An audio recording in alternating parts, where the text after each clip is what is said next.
Bom, boa noite. Vamos iniciar então mais um estudo do Evangelho de Mateus, à luz da doutrina espírita. E nós estamos no capítulo 16 ainda, um capítulo longo. Os capítulos do Evangelho de Mateus geralmente são mais longos, né? É o maior evangelho, né? Em termos de extensão, é o livro mais volumoso. Essa passagem especificamente que a gente está lendo, né, é uma passagem curiosa, porque é um momento, digamos, de intimidade de Jesus com os discípulos. É uma reunião mais reservada de Jesus com os discípulos. Antes da gente avançar no versículo de hoje, eu queria chamar a atenção para, vamos dizer assim, o fio condutor dessa passagem, desde o primeiro versículo dela até agora. Existe um hiatozinho, uma lacunazinha, uma lacuna não. Existe um adendo, um anexozinho no meio dessa passagem, em que Jesus pondera com os discípulos que nem todo mundo ia ter o nível de compreensão e de percepção acurada que eles tinham acerca da missão de Jesus e do significado do amor de Deus. Ele faz essa ponderação. Mas é um adendo, porque, grosso modo, a passagem toda ela se desenvolve dentro de um mesmo fio condutor, que é a questão: quem é Jesus? Esse é o mote de toda a passagem. E é interessante como nesse processo de esforço de compreensão que a gente levou a cabo desde o início da passagem, é uma passagem difícil, né? Houve algum momento que eu quase que me desviei, mas a espiritualidade tomou a gente pela mão de uma maneira e trouxe o carro de volta para os trilhos. Por que eu digo isso? Porque lá no primeiro versículo, a primeira menção que é feita é a localidade, a região onde Jesus tinha se reunido com os discípulos.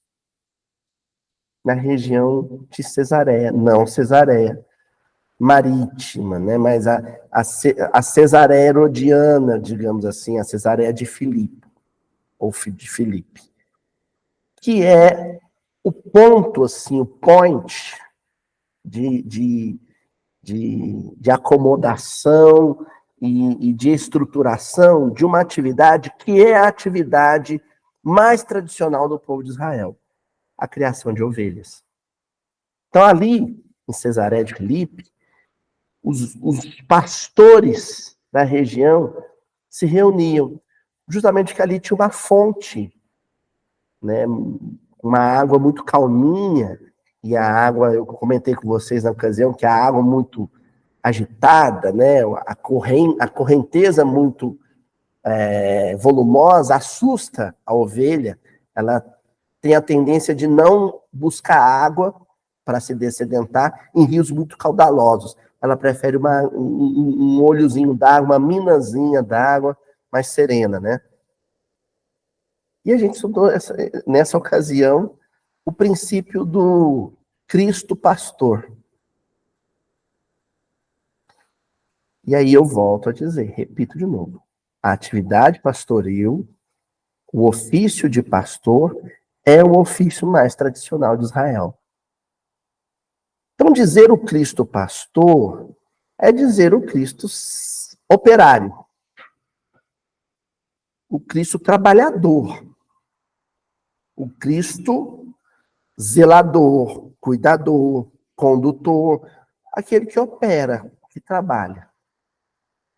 Esse foi o start, né, o play que eu dei aqui para essa sequência de estudos. Em algum momento, a gente correu o risco, o pessoal de casa nem sabe, porque o tal do estudo que a gente correu o risco de se desviar dessa linha de raciocínio, ele nem foi gravado, né? O pessoal de casa até pensa, vocês falam muita besteira. Não, pelo contrário, o estudo foi ótimo, né? Todo mundo gostou, o estudo foi maravilhoso, mas não era essa linha de raciocínio. e a gente retomou ela semana passada. Né? Que já está popularmente conhecido como o episódio da marmita. O pessoal já está comentando lá no YouTube. Esse é o episódio da marmita, é o miudinho da marmita, o miudinho operário, né? Que a gente retomou essa linha de raciocínio. Como? Jesus pergunta para os discípulos, e vocês? Quem vocês dizem que eu sou? E quem toma a dianteira, a iniciativa, de falar em nome dos companheiros é Pedro. Esse é o Cristo do Deus vivo. E de novo, a gente falou sobre o Deus vivo, divagamos bastante, né, com segurança, em cima da literatura espírita, em cima da codificação kardeciana principalmente, que é o volume de obras que mais disserta sobre a natureza de Deus. Porém, em resumo, em síntese, dizer Deus vivo é o Deus que opera, que age, que realiza, que constrói, que destrói para reconstruir, que conserva, que conduz. É o Deus atuante, o Deus ativo, o Deus, né, que trabalha. E aí a gente mencionou semana passada e vou repetir. A fala do Cristo, né? Meu pai trabalha até hoje e eu trabalho também. Então nós trouxemos a marmitinha, né? Porque Jesus dá um joinha para Pedro. Ele fala, olha, o que se dá naquele momento em que o Cristo aprova a iniciativa de Pedro em defini-lo como filho de Deus vivo, como filho de operário? Eu falo, você é filho de operário também, você é o Simão Bar-Jonas, operário da pesca. Seu pai era pescador, você é pescador, seus filhos serão pescadores, né? Os filhos dos filhos vão ser pescadores, vão ser operários. Porque o Cristo se dá conta que Simão tinha uma consciência muito precisa de si mesmo, a respeito de si mesmo.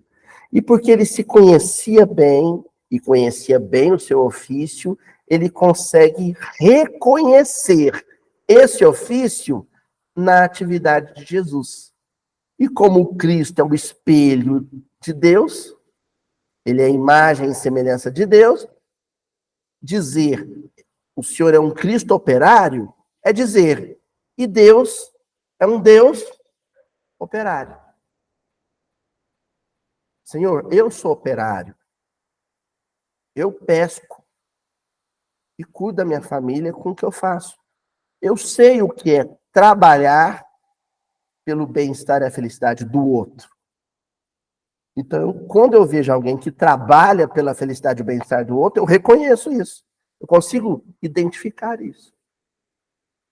E se o Senhor está dizendo que quem vê o Senhor viu a Deus, então é isso que Deus é. Detalhe. Isso muda completamente a nossa visão sobre Deus. Porque a gente tem uma perspectiva medievalista do Deus Senhor. O Deus num trono, o Deus com coroa, o Deus com cetro, o Deus proprietário. Até quando a gente vai dar exemplos, mesmo na doutrina espírita, eu mesmo já me peguei fazendo isso. Deus é uma espécie de um dono de fábrica, ele é um empresário, né? Ele é o dono do universo. Quem nunca viu aquela famosa frase de para-choque de caminhão, né? Posso não ser o dono do mundo, mas sou filho do dono. Essa é a nossa perspectiva. E aqui, essa passagem desconstrói essa perspectiva. Não, Deus não é dono do mundo. Eu já estou vendo gente me virando na cadeira em casa uma hora dessa. Não, Deus não é dono do universo. Sabe por quê? Ele abriu mão dessa propriedade. Ele cria, e depois que ele cria, ele vira operário para manter o que for criado e aperfeiçoar o que está sendo mantido. Entendeu? seria um sujeito, né, para usar termos da sociologia econômica marxiana. O sujeito é o dono dos meios de produção, compra a fazenda, compra o gado, compra uma usina de laticínio. Então ele montou uma usina de laticínio, certo? Para fazer queijo, em homenagem a Dona Joana. Fazer queijo, requeijão, Dona Joana, aquela queijeira de mãos cheias, né? Então, Dona Joana, vai lá, compra a fazenda, compra as vaquinhas, compra o pasto, compra a usina, aí depois que ele montou tudo, ele chama os operários, fala, a partir de hoje eu não sou mais dono, eu sou operário com vocês. Põe um crachá, o uniforme e vai trabalhar junto. Entenderam? É Deus. Ele cria o universo, tudo que há no universo. Depois que ele cria, ele se torna operário dentro da própria criação, não atuando mais como dono, mas como operário número 1.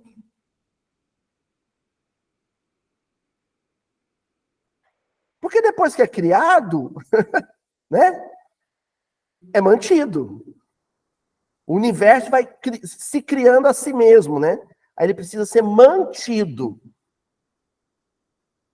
E, além de mantido, aprimorado. Esse é o mistério da criação. Deus operário.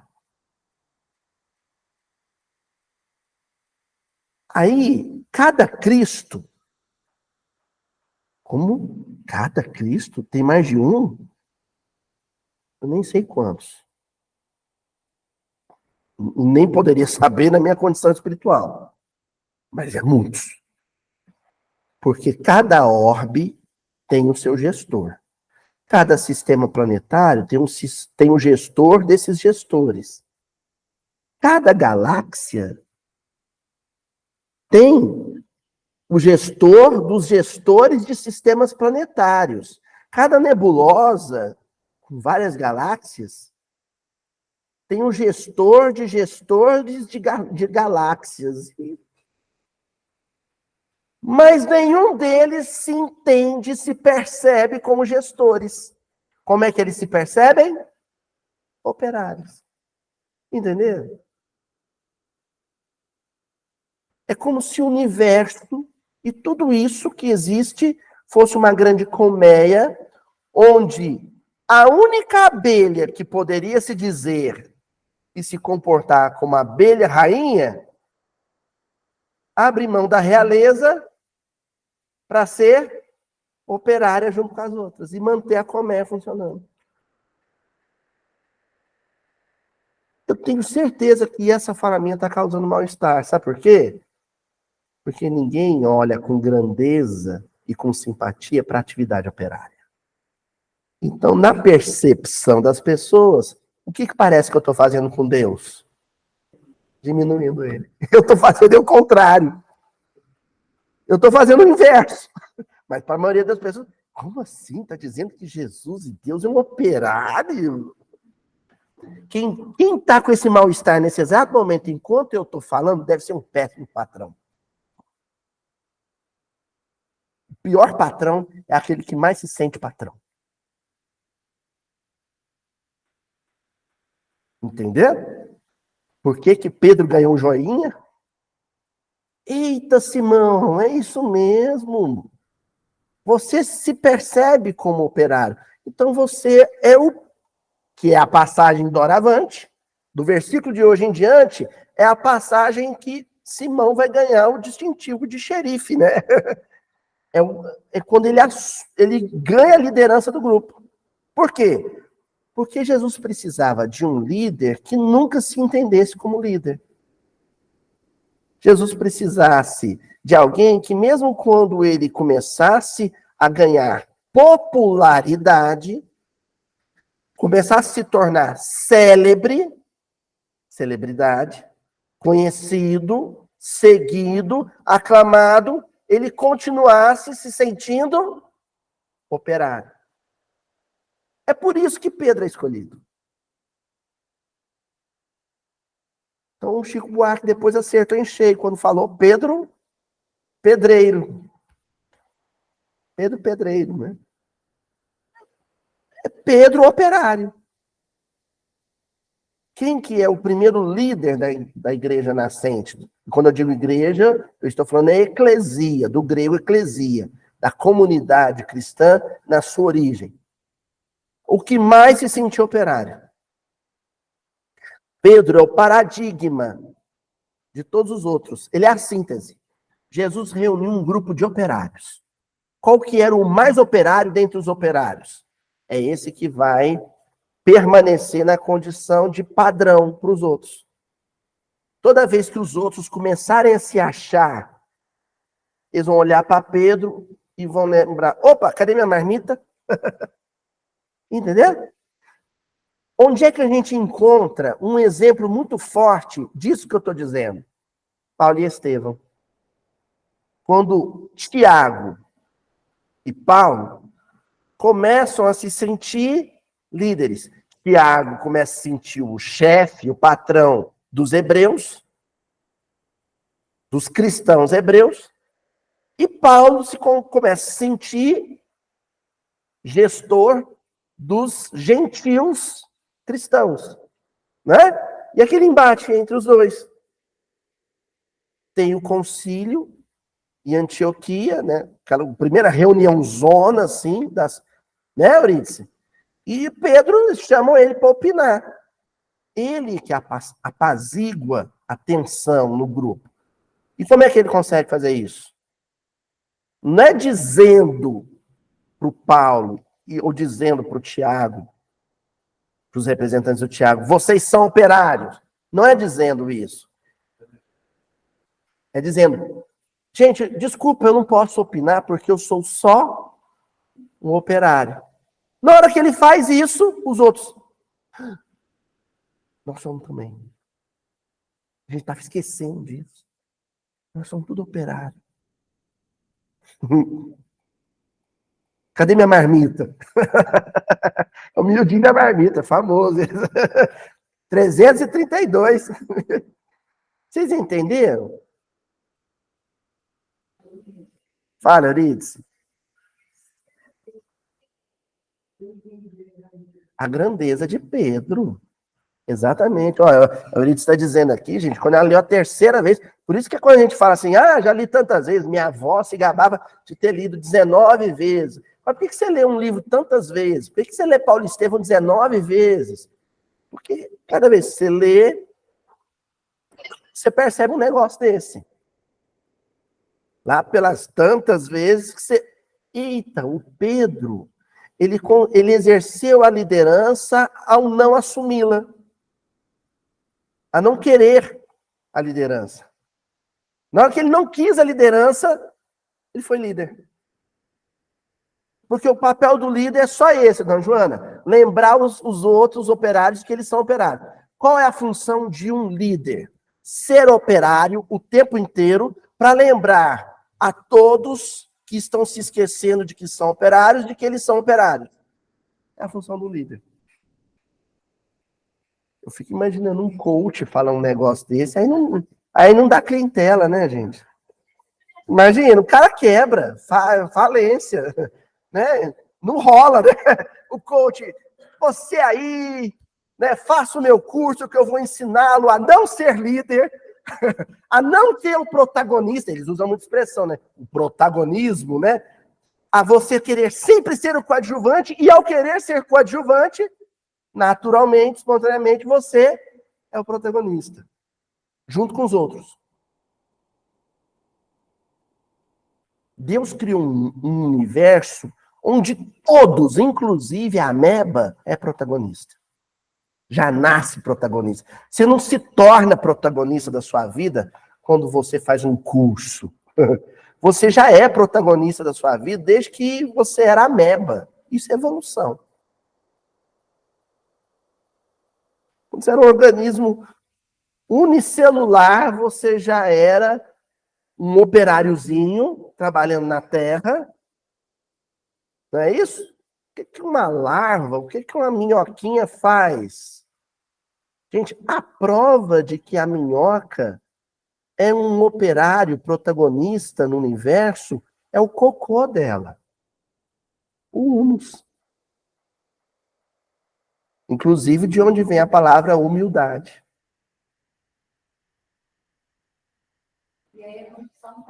A evolução é isso. A evolução é um arco. Todo escritor sabe dessa coisa do arco, né? Por que é um arco? Porque é um crescendo, né? A evolução é quando você é operário, se mantém operário porque não tem consciência, aí você adquire consciência, essa consciência faz você se esquecer que é operário e achar que é líder de alguma coisa, protagonista consciente de alguma coisa, aí depois você perde essa consciência, se entende operário e conclui o arco. Naquele ápice, é o ápice perigoso, né? Porque é quando, na evolução, o espírito adquire a razão. Com a razão vem o livre-arbítrio. Com o livre-arbítrio, você acha que não precisa de mais ninguém. A vaidade é que você começa a ter uma vida vã, uma vida vazia. Porque sem um outro, tudo é vazio. Quando você adquire a consciência operária, é como se fosse uma consciência de classe, né? Na verdade, é uma consciência de grupo, uma consciência solidária. Entendeu? Tem uma frase famosa que eu não sei de quem que é. Eu já vi ela numa letra do Fernando Brant, já vi ela em palestra do Divaldo, mas não importa o autor, e sim o teor da frase. O solidário não vive só. O solidário não tem solidão. Ou o solidário não quer solidão. Depende da versão. Mas onde há solidariedade, não há solidão. Fizemos essa introdução para a gente fixar o mote da passagem. É esse.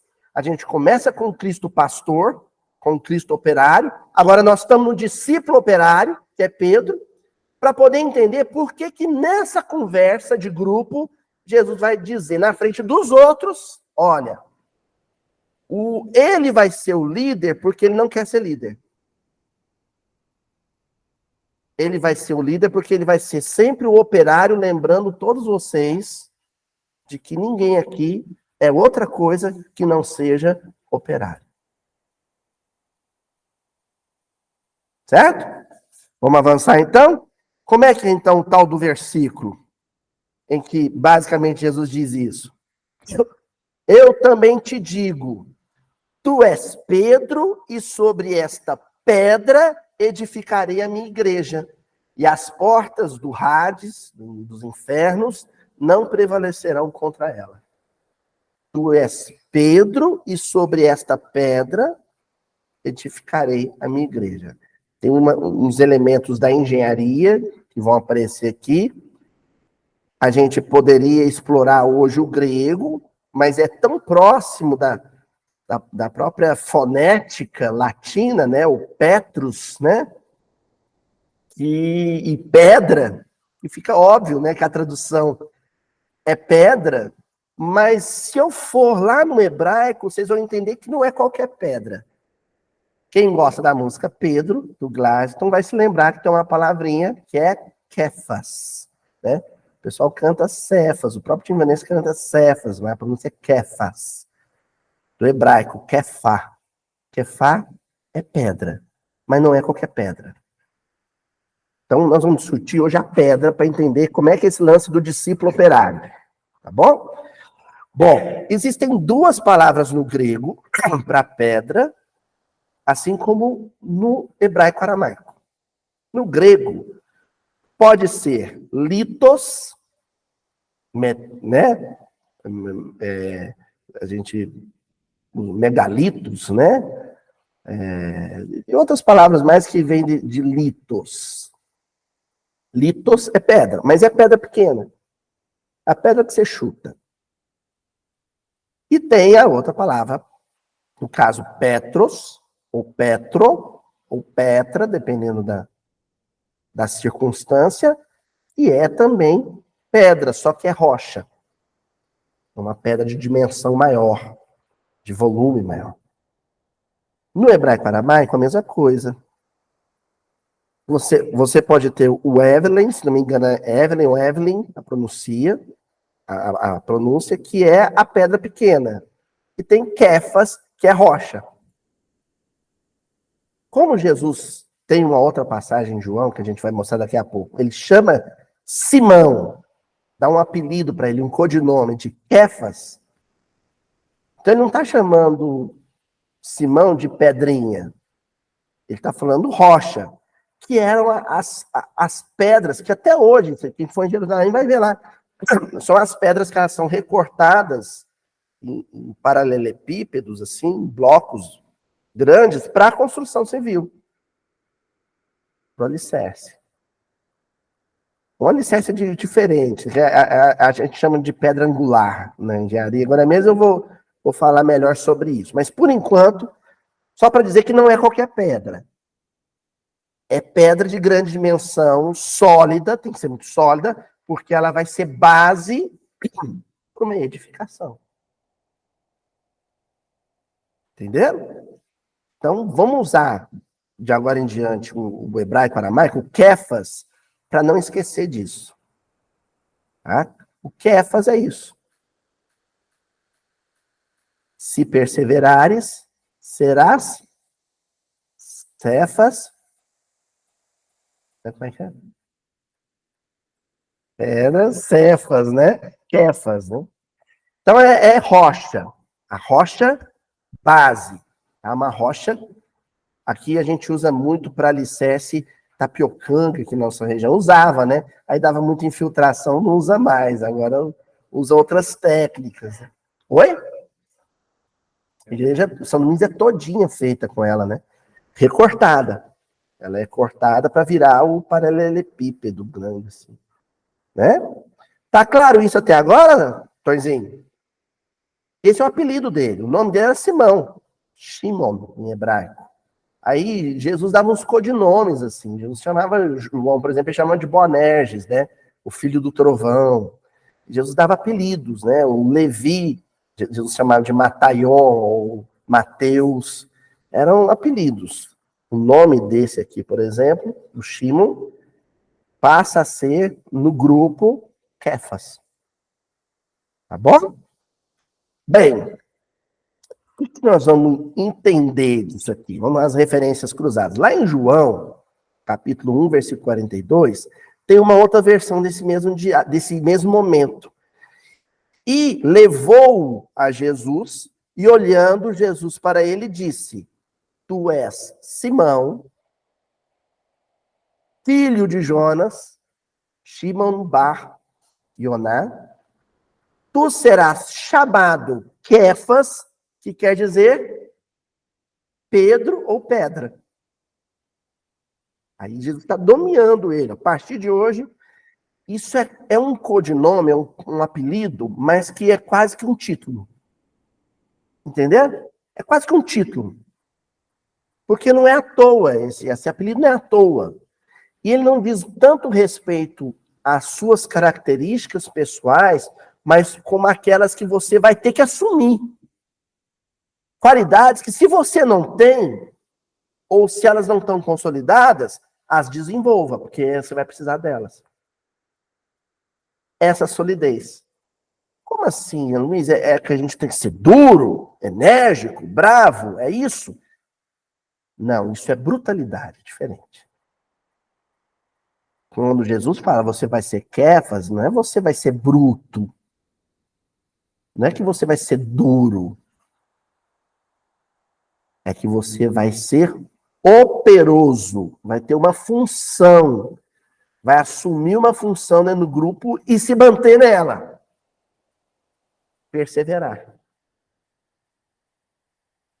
Você vai ter uma função e vai se perseverar nela. Porque se você abandonar essa função, se você não perseverar nessa função, o edifício cai. Entenderam? Vocês já pensaram, gente, se o pé da mesa... aqui, ó, essa cadeirinha onde eu estou sentado, tem 4 perninhas aqui. se elas resolvessem ser independentes e ir embora, vai embora. O que ia acontecer com a Luísa nesse exato momento? Não gostei de ficar nesse lugar, não, vou embora. Vou embora. Não é? Se as perninhas do banco que vocês estão agora resolvessem fazer isso, vamos dar uma voltinha. Então, é solidez no sentido de perseverança, de permanecer. Tá? E aí, Paulo, depois, na carta aos Gálatas, vai fazer menção a isso, quando ele diz assim: e conhecendo Tiago, vai falar 3 nomes, Kefas e João, que eram considerados como as colunas, a graça me havia sido dada. Deram-nos as destras, em comunhão comigo e com Barnabé, para que nós fôssemos aos gentios, e eles a circuncisão. Então, Paulo vai contar, resumir a tarefa dele com Barnabé. Nós chegamos aqui, convertemos os gentios. Agora, a gente só fez isso porque tem um trio, 3 colunas, colunas, de novo, a metáfora da edificação, da construção. Tem 3 colunas aí, que sem elas a gente não tinha chegado onde chegou. São colunas morais. Tiago, Kefas e João. Pergunto para vocês, por que no texto, nessa hora, o escriba não colocou em grego Tiago, Pedro e João? Por que ele deixou em aramaico?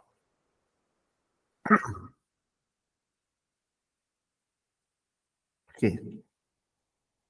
Estranho. No evangelho inteiro escreve Pedro, Pedro, Pedro, na versão grega, né? O próprio Paulo dominava o grego, era o melhor grego do evangelho, é o de Paulo, junto com Lucas, né? Por quê?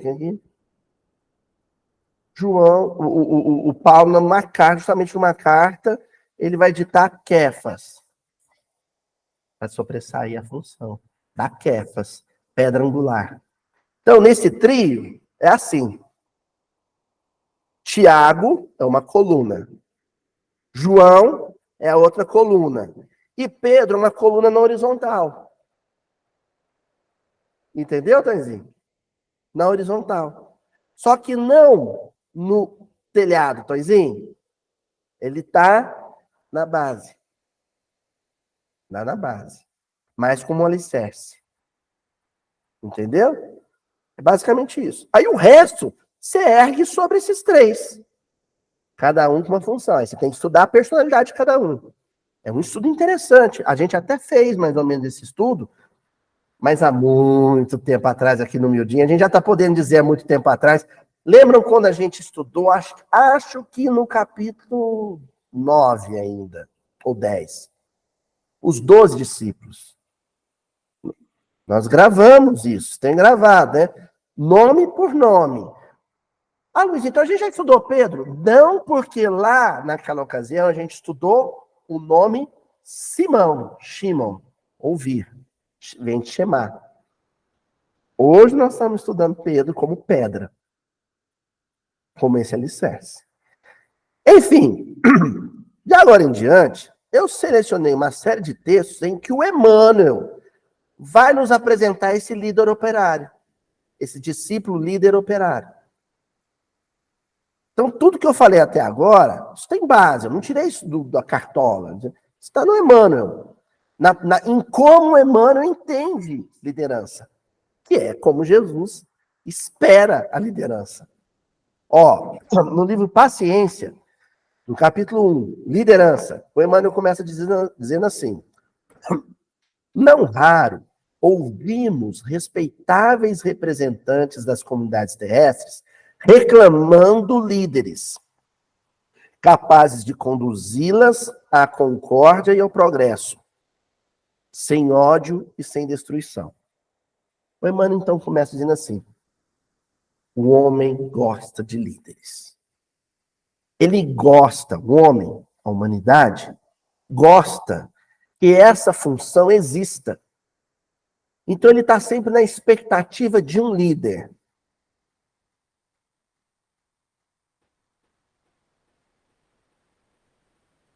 expectativa de um líder é quando você quer que alguém faça, no seu lugar, algo que você deve fazer.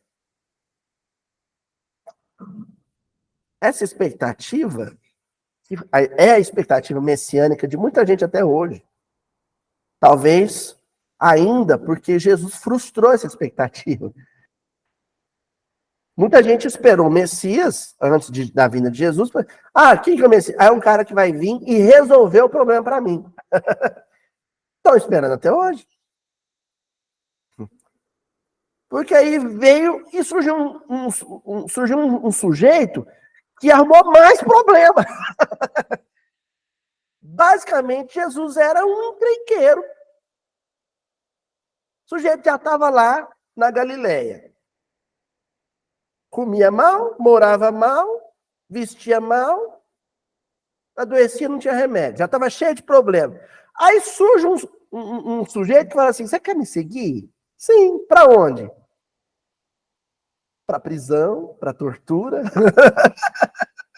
para o escárnio, para o abandono da sociedade. E espera aí, eu estava esperando um Messias que ia resolver meus problemas, vem um que traz mais. Entendeu? A decepção de Judas e muitos outros era essa. A decepção do sinédrio inteiro. Né? Ele não pode ser o líder, o Messias. Não pode, porque nós estamos resolvendo alguém que expulsa os romanos. Chega alguém que fala que quando um romano bater na sua cara, você oferece do outro lado. Não pode ser ele. Tá doido se for ele. Então, toda a sociedade humana sempre está nessa expectativa messiânica. Mas é uma expectativa messiânica equivocada. E, portanto, fadada à frustração. Porque o líder, de fato, nunca vai atender essa expectativa. Ele vai sempre frustrá-la. É o contrário. Aí o Emmanuel acrescenta. Justo, no entanto, não esquecer que a Terra conhece o líder de todos os líderes humanos, habilitados a guiar a coletividade para o reino do bem. Muito embora a gente ainda continue esperando o tal líder, mas mesmo quem já é cristão, sim, porque o fato de você se dizer cristão, frequentar um templo cristão, se dizer espírita, se dizer católico, se dizer protestante, não quer dizer que você reconheça, de fato, em Jesus, o Messias. Pode ser que ele tenha frustrado a sua expectativa também. E você frequente a casa espírita, frequente a igreja mais por hábito do que por causa. Eu frequento uma casa, mas não habito uma causa. Que são coisas diferentes. Tem muito espírita que não reconhece em Jesus liderança. E está na expectativa ainda de um líder. Por isso que flerta, paquera, namora com líderes humanos. Entenderam? Com líderes humanos. Eu estou na casa espírita, mas eu tenho meus ídolos. Oi? A idolatria. Esse líder é um ídolo. Um ídolo. Viu, Orides? Roberto Carlos.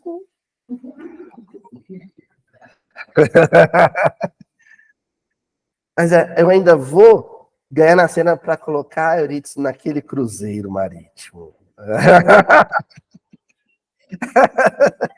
Gente, ó.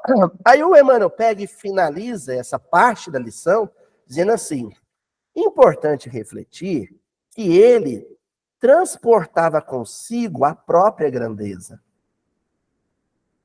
Ele transportava consigo a própria grandeza, sem mostrar consciência disso.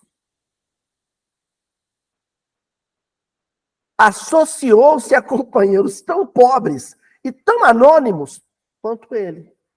Gente, não confundam o Cristo, o Jesus Cristo, de uma das maiores agremiações religiosas do mundo em 2021 com Cristo, com Jesus, filho do José e da Maria, na Palestina no século I.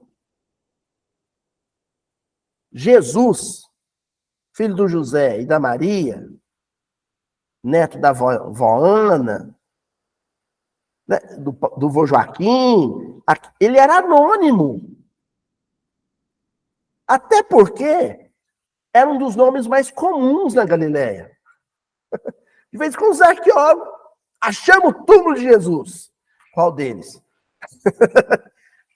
Ele seria sei lá, né?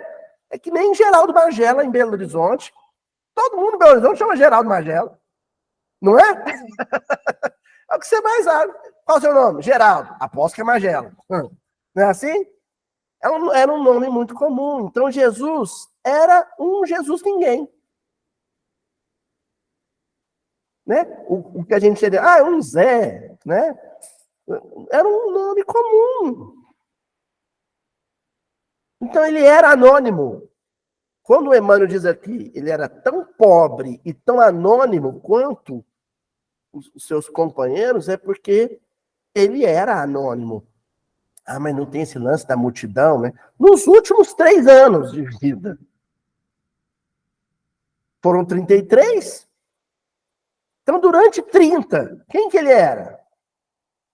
Carpinteiro, filho do José, aí, lá, né, na sinagoga em Nazaré, um dia ele falou assim, ó, eu sou o cara aqui, gente, ó, presta atenção, esse cara que o Isaías está falando aqui sou eu. Mas não é mesmo. Tá doido, vaza daqui. Aí ele teve que sair fugido. Eu fui lá no tal do Monte do Precipício. É um negócio medonho. É um precipício. Eles pegaram Jesus na sinagoga, levaram ele, e eu já joguei ele lá de cima. Aí acho que ele deu um olhar assim, sabe? Olhar de, né? Não, isso pega mal para Jesus, né? Nossa, né? Mas ele deu, deu um olhar assim. É porque eu tô olhando, né, velho? Gente, não tentem imaginar o olhar de Jesus olhando o meu, né? Não dá, né? Não, vocês pegaram o caminho errado aí. Mas ele deu uma olhada pro povo, que o povo foi afastando e ele saiu de boa na lagoa, né? Falou, mãe, não dá. Arrumou a malinha dele e foi para Cafarnaum. Lá em Cafarnaum, ele chega e ele não vai exercer a profissão do pai. Porque tinha isso. Cada aldeia da Galileia tinha o seu operário naquela área. Então tinha o carpinteiro de Nazaré. Era a oficina do Zé com o filho dele mais velho, Yoshua. Lá em Cafarnaum já tinha carpinteiro. Então ele chega lá e fala, né? Ele vai entregar currículo. Né? Aí o pessoal chama ele para uma entrevista, ele vai para a entrevista, chega para o contratante e fala assim, você quer ser meu seguidor? Era o Pedro. Ali ele... Então Jesus, gente, a gente tem essa imagem de Jesus num barco, a gente fica imaginando Jesus brincando de cubo mágico, enquanto os outros pescam. Não, ele puxava a rede, ele suava, né? Ele fedia peixe. Tinha que limpar o peixinho, passar sal nele, pôr para pendurar para secar no sol, igual os outros. Ele era operário. Vamos imaginar o Cristo operário com os outros. A diferença, Tonzinho, é que na hora que o barco chacoalhava, enquanto os outros operários, meu Deus, ele ficava. Aí ele brincava com o cubo mágico. Paciente ali. Calma, gente. Calma. Quando eu era operário, há uns milhões de anos atrás, eu que criei a atmosfera terrestre. Calma, já vou acalmar o vento. É assim. Como? Ele para mostrar que ele era operário. Né? Você não pode imaginar um Cristo que não seja operário. Ó. Aí, Por isso acho bonito isso que o Emmanuel fala, né? Ele transportava consigo a própria grandeza. A grandeza dele não vinha de uma liteira, ou de uma roupa, ou de um DR. Doutor Jesus. Não vinha disso. A grandeza dele vinha do cheiro de peixe. A grandeza dele vinha da pele bronzeada, de sol. Dos calos na mão. Aí vinha a grandeza dele. Ó, e vinha também de quando esse homem, bronzeado, cheio de calo e fedendo a peixe, sentava com um intelectual grego e conversava em grego sobre geometria. Entenderam? Da onde vinha a grandeza dele? Vinha, inclusive, de situações em que ele trazia, né? Tem uma passagem linda no livro Lázaro Redivivo, em que o José de Arimateia, traz uns 3 intelectuais romanos para apresentar Jesus. Vocês precisam conhecer meu amigo, ele é inteligente demais, ele fala sobre as estrelas, sobre geometria e tudo. E aí o José de Arimateia traz esses intelectuais romanos, e Jesus fala assim, desculpa, mas eu tenho um compromisso com meus amigos, e entra no barco e atravessa o lago com Pedro. Tipo assim, minha turma é outra. E o Humberto Campos termina a lição dizendo que Jesus procura a outra margem, ou seja, eu estou no outro lado da sociedade. Eu sou da turma que se reconhece operário. Porque esses romanos viram para o José de Arimateia, o José de Arimateia visivelmente constrangido. Essa lição é linda. Fico devendo, viu, gente? Eu vou colocar nos comentários. Eu não esqueci o nome da lição. E o José de Arimateia meio constrangido, porque Jesus não dá uma palavra com eles. E eles puxavam um papo com Jesus, e Jesus lá, com o cubo mágico dele. Jesus com o cubo mágico. Aí, num dado momento, eles viram para o José de Arimateia e falaram assim, mas é um operário. Aí Jesus, pois é, né? Eu ia embora com meus amigos operários, tem um compromisso com eles, e atravessa o lago e larga os 3 lá.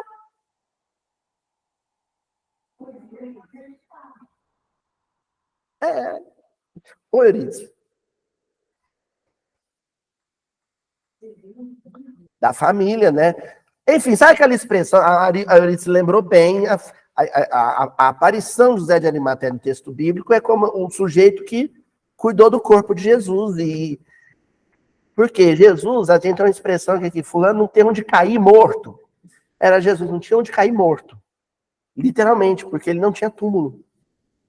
Normalmente, o cadáver de quem não tinha túmulo de família era jogado no montouro, no lixão da cidade. Os cachorros, os abutres, dá jeito no corpo. Era o destino do corpo de Jesus. Aí José de Arimateia falou assim, um homem tão nobre não pode ficar lá. Quer dizer, isso era a ideia do José de Arimateia, porque para Jesus tanto faz. Lembra que a gente falou, também fez um barulho danado esse miudinho, que na criação de Deus, a carniça, né? A carcaça, o vomitado, o cocô é tão bonito quanto a rosa. Né? Para Jesus, virar comida de rato no montouro, para ele seria uma coisa nobre. Porque seria o corpo operário. E a gente se incomoda. Porque Jesus pensa assim, que legal, meu corpo vai trabalhar, alimentar os bichinhos. Meu corpo vai trabalhar, vai adubar a terra. Jesus não estava preocupado com isso. Mas o José de Arimateia foi lá, pega Jesus e leva para um túmulo. Porque ele não percebia o Cristo operário. Pedro percebia. Até o corpo de Jesus, por Jesus, o corpo teria se desintegrado onde? Lá no lixão. Gente, vocês não acham que o Chico projetou o mausoléu dele no cemitério João Batista de Uberaba, né? Vocês imaginam o Chico Xavier, vou psicopictografar a planta do meu túmulo. Vai ser tantos metros quadrados. Vocês conseguem imaginar? É, o Chico nunca preocupou com isso. Né? Mas, enfim, vamos voltar aqui. Transportava consigo a própria grandeza. Aí o Emmanuel pega e diz, em quase 20 séculos, famosos condutores de povos foram esquecidos. Se você não pega para estudar a história, não sabe. Duvido, por exemplo, que a Ana Cristina saiba citar o nome de um rei asteca, sabe, Ana Cristina? Ela é especializada em história da América, gente. Fala o nome de um. Vai, pronuncia aí. Montezuma, famoso, citou. Quem que é Montezuma, não, Joana? Já sabe quem é? Não sabe. Por quê? O que Montezuma fez? Umas pirâmides de pedra lá. Uma cidade sobre o junco. Daí. Jesus fez um planeta. Então o Emmanuel pega e fala assim, famosos condutores de povos. Olha como é que o Emmanuel não fala rei. Outro dia eu vi um sujeito da família real brasileira falar uma besteira, defendendo a monarquia. Ele falou assim, a prova de que a monarquia é o melhor sistema é que na prece Jesus fala, venha a nós o vosso reino, e não a vossa presidência. Uma besteira. Eu estou citando aqui porque é uma besteira, é sacrilégio. Você pegar o poema mais lindo que um poeta já declamou no mundo e usar como argumento para justificar a realeza. Aí o Emmanuel, né, com a delicadeza do Emmanuel, ele não chama de rei, ele chama de condutores de povos. Ele chama presidente, primeiro-ministro, rei, de condutores de povos. De que ele está chamando? Operários. São operários, só que eles não sabem que são. Eles não querem assumir que são operários. No entanto, a influência do líder dos líderes, do operário, dos operários do mundo, sem ameaças e sem armas, cresce com os dias. Ai, coisa linda. Sem ameaças e sem armas. O Jorge Maltner, grande poeta, músico Jorge Maltner, um dia ele estava com Caetano Veloso numa praia lá no Rio. E aí falou assim, o Caetano conta que ele estava assim, olhando. Jorge, o que você está pensando? Não, eu estou pensando em Jesus. Mas por quê, Jorge? Não, porque eu estava lendo um livro sobre a invasão do Império Romano, sobre os bárbaros germânicos invadindo o Império Romano. Aí o Caetano foi corrigir ele, falou assim, não, Jorge, você está enganado. A invasão do Império Romano, dos bárbaros germânicos, foi muito depois de Cristo, alguns 300 anos depois de Cristo. Aí o Jorge Malta falou assim, não, é que eu estava pensando que o que os bárbaros tentaram fazer com armas, Jesus tinha feito antes, sem nenhuma arma. Ele é o mais doce bárbaro. Daí saiu o nome do disco e do show Doces Bárbaros. Caetano com Gil, Bethânia, Gal Costa, Doces Bárbaros. Vem da inspiração. O Caetano fez uma música chamada O Mais Doce Bárbaro. Bárbaro é uma expressão romana para os povos sem cultura. Para os romanos, para, por exemplo, um senador Públio Lentulus, os palestinos da Galileia eram bárbaros. Mas foram os bárbaros que desestruturaram Roma. E para a visão do poeta Jorge Maltner, o mais doce bárbaro, ou seja, aquele que conseguiu fazer isso sem pegar em arma, foi Jesus. Porque Jesus, ao converter, mesmo depois da morte física, patrícios romanos em cristãos, faz com que parte da nobreza romana não o enxergue mais no escravo, um escravo. É só você ler 50 anos depois. A Célia Lúcius, filha do romano Patrício Ovídio Lúcius, é uma subversiva, porque ela quer subverter a ordem romana. Qual que é a ordem romana? Escravo, escravo, patrício, patrício. E aí a Célia falou, não. Quem que é a Lívia Lentulus? É uma subversiva, porque na hora de morrer ela fala para a escrava, para a serva, troca de roupa comigo. Eu quero morrer com a roupa, eu sou patrícia romana de sangue, mas eu quero morrer com a roupa de uma serva. Isso, para o orgulho romano, é um negócio. Porque é um império que se ergue, um império de líderes. Por que Roma ruiu? Porque ninguém queria ser operário, todo mundo queria ser líder. Não tinha um imperador romano que morria de morte natural, gente. Era tudo assassinado pelo outro que queria ser imperador no lugar dele.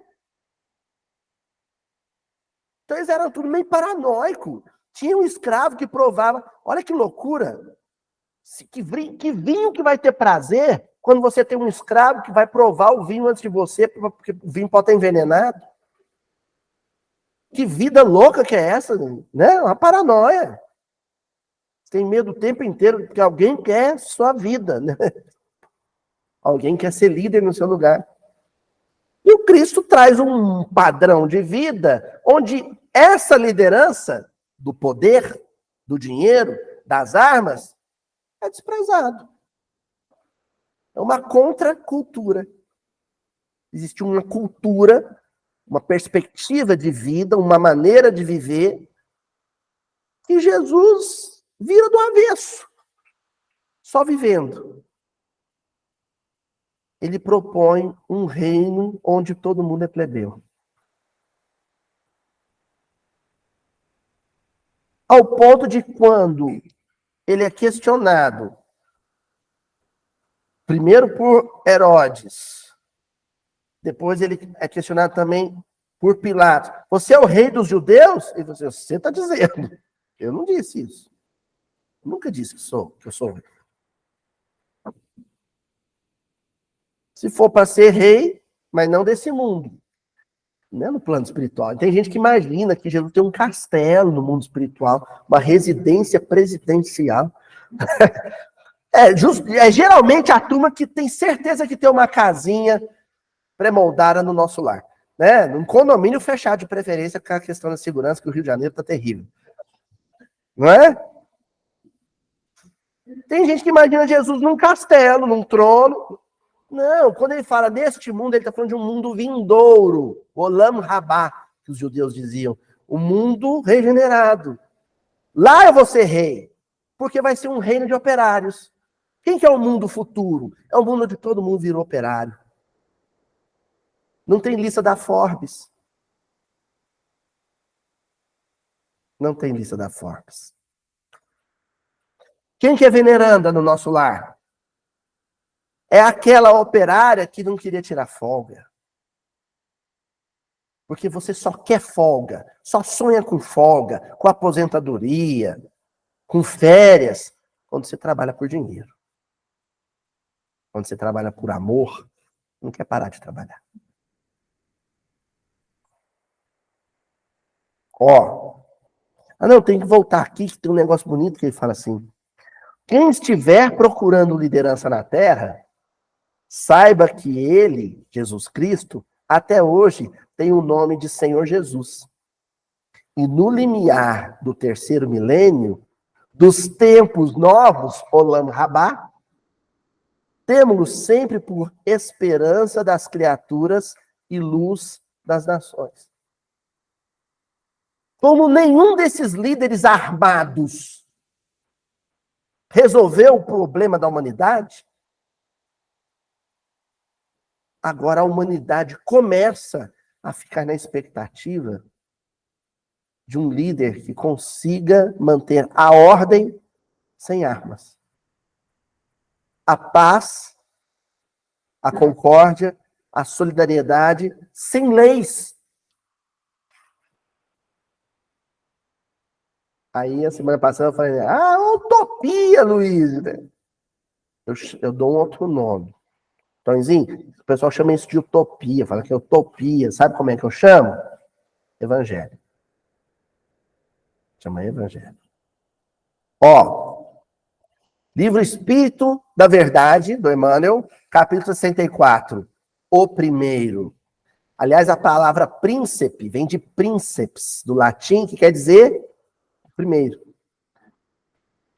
Mateus, capítulo 20, versículo 27. E qualquer que entre vós quiser ser o primeiro, seja vosso servo.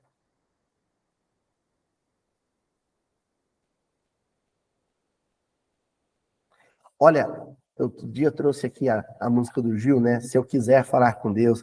Se eu quiser falar com Deus, tenho que lamber o chão dos palácios, dos castelos suntuosos, dos meus sonhos.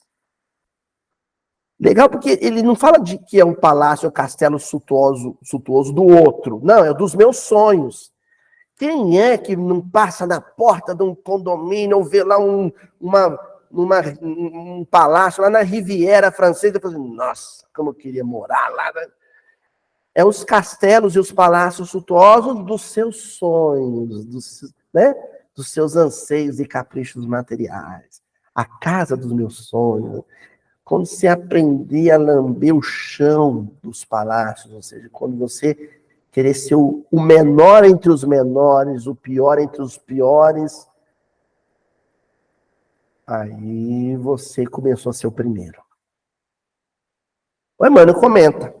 Nos variados setores da existência humana, encontramos as mais diversas criaturas a buscarem posições de destaque e postos de diretiva. O que quando o sujeito fala assim, vai para um curso de desenvolvimento pessoal, tem esse desenvolvimento pessoal. Não existe nenhum curso de desenvolvimento pessoal na internet, se você jogar no Google, que vai ensinar a pessoa a ser obediente. É sempre ensinando você a mandar. Curso de liderança, ensinando você a mandar. Como é que você comanda? Não é assim? Não tem um curso que faz como é que você obedece com humildade, como é que você recebe um grito e não se ofende, não se magoa. Olha só, uma coisa curiosa, o pessoal lá do Japão, tem uma turma no Japão que assiste a gente também. Eles vão saber do que eu estou falando, né? Conversando com a Ila, quando ela estava indo para o Japão. O sonho da Ila era evangelizar no Japão.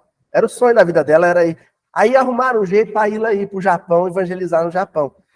Era osso evangelizar o japonês tradicional, porque eles admiravam muito os cristãos e tal, mas o problema do cristianismo é o Cristo. Eles dizem, tudo é muito legal, mas o jeito que ele morreu. Mas o que tem? Muito covarde. Na lógica do japonês tradicionalista, né? Nacionalista, do samurai, o que é morrer com honra? É morrer lutando. É bonito dizer assim, morrer lutando, né? Mas na base, basicamente, é morrer revidando. Ele te dá uma espadada, você dá outra. Ele te dá outra, você dá outra. Até um dos dois morrer. Aquele negócio de Jesus abrir os braços e se deixar, né, esticar a mão para ser algemado, é muito desonroso. Como é que vocês seguem um cara desse? Era uma dificuldade de muitos japoneses. Então, a maioria dos cristãos japoneses já são cristãos há muitas famílias, há muitas gerações da mesma família. Alguns deles, ou muitos deles, eu não sei, mas eu me lembro de conversar isso com a Ila, têm dificuldade de aceitar de Jesus por causa da maneira como Jesus foi executado. Na perspectiva tradicionalista, do código de honra samurai, né, do shogun, do shogunato, é uma maneira desonrosa de morrer, não revidando. Por isso que a Emmanuel vai falar assim, né? A maioria busca sempre essa coisa da liderança, né? Eu não abaixo para ninguém. Isso, que agora chama de empoderamento. Até que empoderamento é uma coisa legal, né? Que é Mas o duro é você saber fazer isso. E não tinha um sujeito também mais empoderado do que o próprio Cristo, mas sem violência, né? Isso. Não com o outro. Mas a gente entende que é submeter o outro. Exatamente. Como é que eu não sou dominado? Dominando. Como é que eu não sou atacado? Atacando. É a lógica do mundo. A Emmanuel acrescenta assim: grande maioria toma a aparência do comando como sendo a melhor posição. Sempre. É a posição que tu... Aí vem o evangelho com o tirano doméstico. Quando o cara percebe que ele não está conseguindo isso no emprego, no centro espírita que ele frequenta, fala centro espírita, não falar de outra religião, falar da nossa, né? Quando ele percebe que não está conseguindo isso, vou fazer na minha casa. Lá sim. Aí vira o tirano doméstico. E o evangelho, né? E ele diz para si mesmo: aqui eu mando e sou obedecido. E sou detestado. Isso é maquiavélico, né? Apesar que eu aprendi com a minha grande amiga Maria Aura, que, na verdade, o Maquiavel foi muito mal lido, Nicolau Maquiavel. Foi muito mal lido, né? As pessoas pensaram que interessava. E dentre as máximas maquiavélicas, é melhor ser obedecido, né, do que amado, né? Ou seja, não tem jeito de você exercer autoridade de forma doce. Isso está lá no livro O Príncipe, né? Os conselhos que ele dá para um líder. Tem gente que segue isso ao pé da letra, né? Tem gente não, né? Quase todo mundo, né? Aí o Emmanuel acrescenta assim, como eu disse, a grande maioria toma a aparência do comando como sendo a melhor posição e raros chegam a identificar no anonimato da posição humilde o posto de carreira que conduz a alma aos altiplanos da criação, altiplanos, das cordilheiras espirituais. Quem que é esse sujeito? É o sujeito que aqui no mundo não quis ser ninguém. É o não querer. Mas você não tem sonhos, planos? Você não ambiciona? Não. Vou contar a história lá na Fraternidade Sem Fronteira, lá da Nação Ubuntu, que a Clarissa estava contando. O Mike é um dos companheiros lá da África que se tornaram braço direito do Wagner, da Clarissa, da turma da Nação Ubuntu. E o Mike, ele no começo foi auxiliado pela Fraternidade Sem Fronteira, mas em um dado momento ele foi convidado para ser funcionário, a trabalhar. E passou a ter a renda dele, o saláriozinho dele. Só que como a função dele, profissional, era auxiliar pessoas que estavam na condição em que ele havia estado, tudo que ele ganhava, ele ajudava os outros. Então ele ficava sabendo de alguém que precisava de uma casa, ele ia lá, pegava o salário dele, comprava material de construção, os tijolos, para o sujeito construir a casa. Não sobrava nada. E aí, em um dado momento, ele fez um questionamento para o Wagner e para a Clarissa. Vocês acham que eu estou fazendo errado, que eu devia poupar? Porque, né, eu vou ficar velho, eu posso querer casar, ter filhos. Vocês acham que eu deveria, pelo menos uma parte do meu saláriozinho, guardar? Calma que a história não ficou bonita ainda não. O que seria o aconselhamento padrão? O sujeito tem um salário, me poupe, né? Como é que é? O sujeito aprende educação financeira. Qual que é? Sim, Mike. Você deve fazer um capital, uma reserva, segundo os princípios da educação e da gestão financeira. Você vai fazer um capital, você pode ajudar os outros, mas você tem que preocupar com o dia de amanhã. O cérebro diria isso, não é? A educação financeira da internet, dos youtubers, diria isso, não é? Não estou falando mal dos youtubers, não, porque eu também sou. Então, os meus irmãos youtubers, né? Alguns dizem isso. Você sabe qual foi o conselho que o Mike recebeu do Wagner? Siga seu coração.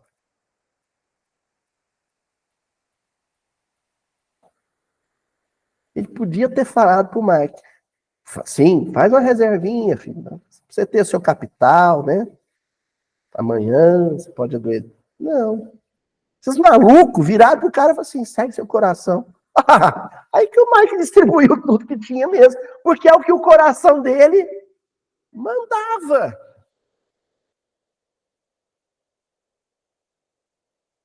O que Eurípides Barçanufo deixou de herança para os descendentes dele? Sabe o quê? Histórias. Se você encontrar com um sobrinho neto, um parente do Barçanufo em Sacramento, em Araraquara, em Berlândia, ele não vai te apresentar, meu tio deixou para mim um terreno lá em Sacramento, perto do Rio Borá. Não. Ele vai te contar alguma história que ele escutou da mãe, que escutou da mãe, que escutou da mãe, como, por exemplo, a famosa história do Barçanufo, quando ele comprou, veio do Rio de Janeiro, o pai dele, o senhor Mujica, era dono da casa comercial, um guarda-chuva. E ninguém mais em Sacramento tinha um guarda-chuva.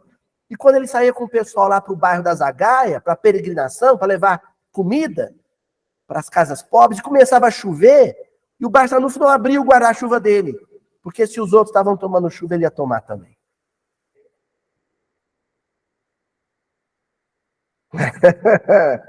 É isso que ele deixou de herança. O guarda-chuva? A história do guarda-chuva que não era aberto quando chovia. Para que ele tomasse a chuva junto com os companheiros. É isso que, né, a gestão de empresas e carreiras ensina hoje? Esse nível de altruísmo? Só o miudinho da marmitinha. Ó, pra gente encerrar, que eu já estou passando bastante do meu horário, ainda na lição do primeiro, o Emmanuel diz assim, vou ler tudo, né? A liderança real no caminho da vida não tem alicerces em recursos amoedados. Quer dizer, isso aqui, o Emmanuel é um anti-coach. Agora, coach financeiro, viu, gente? Eu tô falando. É um anti-coach. Olha só que as maluquices que ele vai falar. Ó, a liderança real, no caminho da vida, não tem alicerces em recursos amoedados, ou seja, não serve para ganhar dinheiro. Não se encastela simplesmente na notoriedade, não serve para ficar famoso. De qualquer natureza. Nem é fruto da erudição pretensiosa, ou seja, não é baseado em cursos e títulos. A chefia durável pertence aos que se ausentam de si mesmos, buscando os semelhantes para servi-los. Servir. Servir é diferente de vender mão de obra. É fazer de graça. Fazer de graça. Fazer sem ganhar nada. Nem obrigado. Se você estiver esperando obrigado, Tonzinho, você estava esperando remuneração. Não é o que o Emmanuel está falando. Esquecendo as luzes transitórias da ribalta do mundo. Não, ninguém nem vai saber que você fez. Faz escondido. Renunciando à concretização de sonhos da casa própria, do carro, do cruzeiro do Roberto, sonhos pessoais em favor das realizações coletivas. Não tem eu. Não tem o meu currículo, não tem o meu látis. Sabe? Não tem o meu rosto no outdoor da cidade porque eu passei no vestibular. Não tem isso. Pai que fica feliz porque o filho apareceu no outdoor da cidade porque foi aprovado em medicina, não está criando filho operário. Está criando médico. Diferente. Não entender, não está longe de entender isso aqui. Ele não quer que o filho seja um Jesus qualquer. Um anônimo. E finalizamos. Bom, eu vou fazer o seguinte. Vai ser judiação passar rápido a morte de Pedro. Que eu ia terminar com a morte de Pedro. Só se vocês deixarem eu passar só mais um minutinho. Só mais um minutinho. Pessoal da internet também pode? Quem cala consente, então vamos seguir. Né? Olha só. Aí o que acontece? O Pedro, ele se torna celebridade. Não tem importância nenhuma ele se tornar celebridade. Ele vira celebridade. Ele fica famoso em todo mundo conhecido. Pelo menos conhecido pelos romanos. No Mediterrâneo inteiro. Onde se ia no Mediterrâneo, se falava de Pedro Apóstolo. Pedro Apóstolo. A essa altura, ele com 80 e tantos anos, ele era famosíssimo. Principalmente na capital do mundo, Roma. Imagina, ser celebridade na capital do mundo. Não tem problema nisso. Você só não pode saber disso. Mas como é que faz para não saber disso? É simples, é só ler a Odisseia do Homero. Lá na Odisseia, o Ulisses, ele é advertido pela Calipso, né? Ela fala para ele, ó, quando você for passar perto das sereias, você faz o seguinte, você pede para sua tripulação inteira colocar cera de abelha no ouvido para não ouvir o canto da sereia.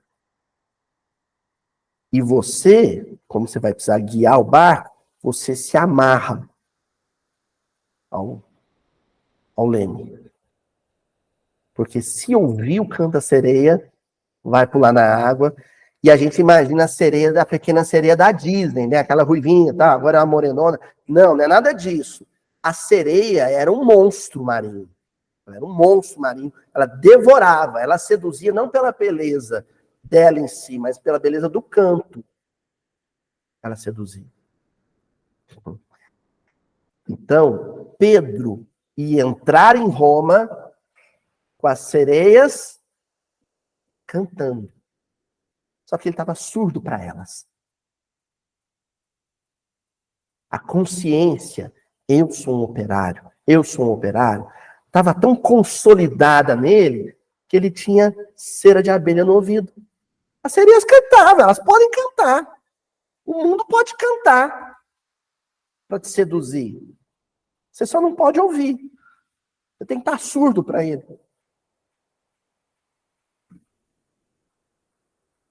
Quando Simão Pedro foi arrancado aos grilhões do cárcere para o derradeiro sacrifício, então ele acabou sendo preso. A história da prisão dele eu contei a semana passada, lembra? Ele estava indo e Jesus voltando. Onde o senhor está indo? Eu estou indo a Roma ser crucificado novamente. Opa, espera que eu vou junto. Aí foi preso. Hoje é a continuação da semana passada. Quando Simão Pedro foi arrancado aos grilhões do cárcere para o derradeiro sacrifício, para ser executado, sentiu o coração varado de angústia, conquanto mostrasse o passo firme. Passo, pé. O que estava sólido nele? Os sentimentos. Os sentimentos que fizeram dele um operário do Cristo. A perseverança, a coragem, a caridade. Tudo isso era sólido nele. Ele sofria, você não deve sofrer. Você só não retrocede, só não recua nos seus propósitos. O velho apóstolo, que transpusera os 80 de idade, levantava a cabeça branca, destacando-se na turba à maneira de um pai atormentado por filhos inconscientes. Então, os outros cristãos queriam que ele fugisse, desesperados. E se ele morrer, o que vai ser da gente? Porque eles não tinham consciência de operários. Eles entendiam que se a abelha rainha morrer, a colmeia acaba. Eles não entendiam. Não, Pedro é só mais um operário. O que ele faz, eu posso fazer também. Eles não entendiam assim. Irmãos do evangelho ladeavam-no, tristes, escondendo o próprio desespero diante da serenidade com que ele, encanecido em duras experiências, se acomodava ao martírio. Então, isso aqui é só a primeira parte dessa lição, que está no livro Antologia Mediúnica de Natal, o Natal do Apóstolo, capítulo 61. Esse texto é lindíssimo. Vou contar o resto do que se passa. Não sei quantos sabem disso, mas ele não quis ser crucificado como Jesus. Ele foi crucificado de cabeça para baixo. Não, igual ele, não. E aí, o processo de crucificação fica mais lento, porque na crucificação convencional que o Cristo fez, a morte é por asfixia, por compressão do diafragma. Né? Penduradão, você respira por muito pouquinho e esgotamento sanguíneo. Como ele ficou de cabeça para baixo, ele não morria. Nem por hipotermia, porque, né, na Itália, né, depois das 5 horas da tarde, muito frio. Então ele de cabeça para baixo não morria. Até que um dos soldados lá, esse velho não morre, pegou uma pedra, não Kefas,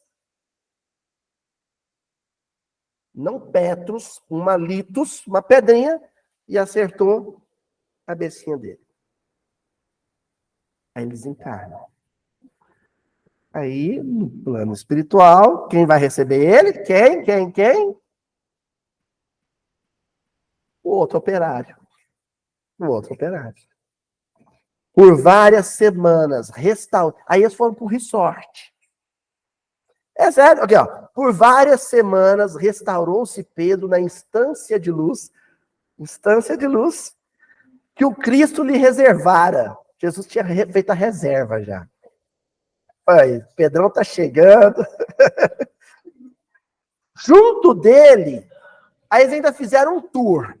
Junto dele, visitou paragens de inexpressível beleza, recolheu lições preciosas, presenciou espetáculos soberbos. Imagina, Dona Joana, bota André Rie nisso, bota Bocelli nisso, ó. Presenciou espetáculos soberbos da grandeza cósmica e abraçou afeições inesquecíveis. Então, Jesus falou, não, calma, nós temos aqui, ó, um quartinho, uma suíte para você, premium, né? Você vai assistir uns espetáculos aqui, ó, dos gênios celestes, e ele ficou naquela de boa lá, né? E Tim Vanessa tocando só para ele, vem que eu te farei um pescado, né? Quando mais integrado se reconhecia no plano superior, eis que o celeste companheiro lhe anuncia nova separação. Aí ele olha, tá Jesus arrumando as coisas dele, pegando o celular, arrumando as coisas. Onde é que o senhor vai? Tá tão bom aqui. Aí o Cristo, né? Que o discípulo descansasse. Não, perdão, gente. Que o discípulo descansasse quanto quisesse, elevando-se às excelsas regiões. Ele, porém, devia ausentar-se. Pedro, pode ficar aí, meu filho. Eu é que tenho que ir. Mas você pode ficar, você merece. Fica aí. Eu que estou atrasado, estou na minha hora. Aí, Pedro vai falar com ele. De novo. Senhor, onde vais? Isso a tradição católica não sabe, né? Que o onde vais aconteceu do lado de lá também. Senhor, onde vais? Indagou o apóstolo, penosamente surpreendido. E Jesus, indicando-lhe escuro recanto na vastidão, em que se adivinhava a residência planetária dos homens, informou sereno: Pedro, enquanto houver um gemido na terra, não me será lícito repousar. Então, Senhor, eu vou também.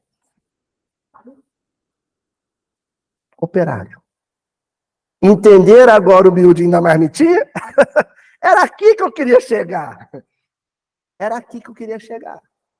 Por que que Pedro é o sujeito que logo sacou que Jesus era operário?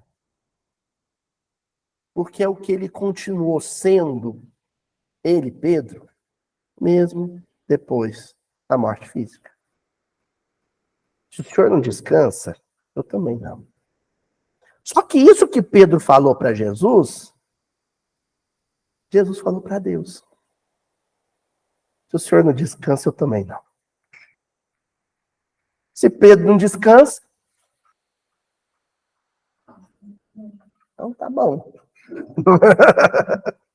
Então pronto. Até a semana que vem, gente.